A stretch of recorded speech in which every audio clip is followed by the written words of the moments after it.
Hello and welcome to State of the Union. I'm Stefan Grobe in Brussels. On Monday, we're entering the last week before Christmas. Not only for retailers, it's one of the busiest times of the year, but not next week. Many countries have already ordered a new lockdown or will do so just before the holidays. The reason is that people should stay at home, alone. Self-isolating for the entire week is French President Emmanuel Macron after having tested positive for COVID. In the meantime, the European Medicines Agency has announced its intention to authorize the Pfizer BioNTech vaccine as early as Monday. If this is the case, the Commission is ready to provide the formal authorization and placing in the market in supersonic fast procedures. This means that this vaccine will be the Christmas gift for all Europeans if everything goes well. This means that the EU's approval comes roughly 3 weeks after Britain, and there the vaccine works well. One country that has faced international criticism for approving a vaccine without finishing advanced trials is Russia.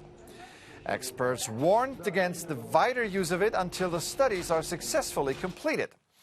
But Vladimir Putin wouldn't have none of it. The vaccine is good. I've said that many times. It's safe and efficient. 95% or even 96, 97%, as the experts are reporting, of protection. And not a single case of any side effects. Whether Putin was right, only time will tell. And this seems to be a general feature of our experience this year with the pandemic. We know about the sufferings that COVID has brought upon us. We know about the scientific innovation in response to the virus. But how this year will shape our life in the future, for the better or the worse, we simply don't know yet. Joining me now is Dutch historian and philosopher Luc van Middelaar. He's also an intimate insider of everything that is going on in Brussels. Welcome to the program. Thank you. Now, I want to start by asking the historian in you and get your 30,000 feet perspective. How monumental and consequential was the pandemic of 2020? And if anything, what can we learn from it?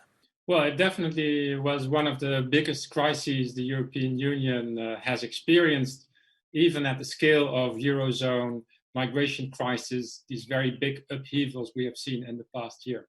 And to me, one of the new things, the novelties of this particular crisis, is that the public was really first for asking action to the governments, to the EU institutions. It was the public that said, this public health crisis is a matter for all of us. It's a European public affair. And only then did the institutions and governments step up. Is Europe weaker or stronger today than a year ago?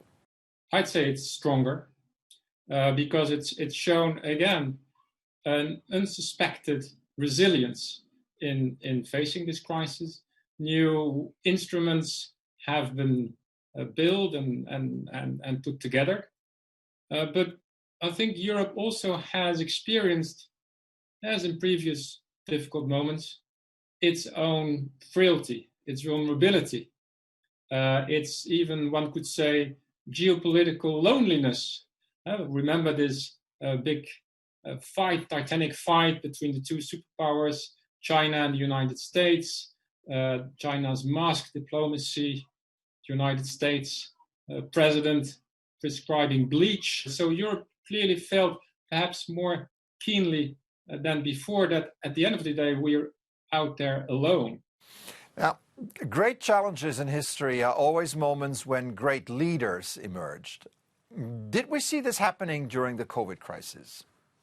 Well, yeah. I mean, if you look at the leadership in Europe the past year, I'm not going to give you very original answers, Stefan, but there is no doubt that German Chancellor Angela Merkel once again was the one who stepped up most convincingly and forcefully in this crisis, in particular with her move as early as May towards Macron and a joint Franco-German proposal for this massive recovery fund. And that was a really on her part, a surprising move, getting out of the German financial orthodoxy, which still held the day, even at the most difficult moments of the euro crisis. I think it's fair to say that the pandemic will be remembered as a time when everything changed, especially the relationship between people and government, between people and science, and between people and life. Now, what do you think will emerge out of our lockdown experience? Will people see life differently?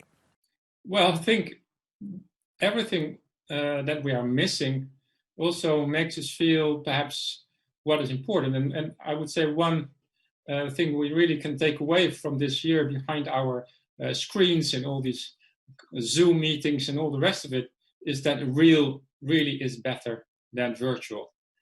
All right, Luc van Middelaar, historian and philosopher, thank you so much for sharing your thoughts with us. Appreciate it. Most welcome, Stefan. One consequence of the coronavirus crisis is, of course, the economic damage. Across Europe, businesses are struggling, and many of them already went out of business. But there are also some new businesses that keep thriving, like this store in Barcelona that sells fancy face masks. In the run-up for Christmas, business is booming. The owners hope that they can transform the humble face mask into a must-have gift. Right now, the store enjoys daily sales of €1,000. Yet, there are many people who wish that next year the conditions are there to let the store go out of business soon. That's it for this edition. I'm Stefan Grobe. Thank you for watching. Have a Merry Christmas week.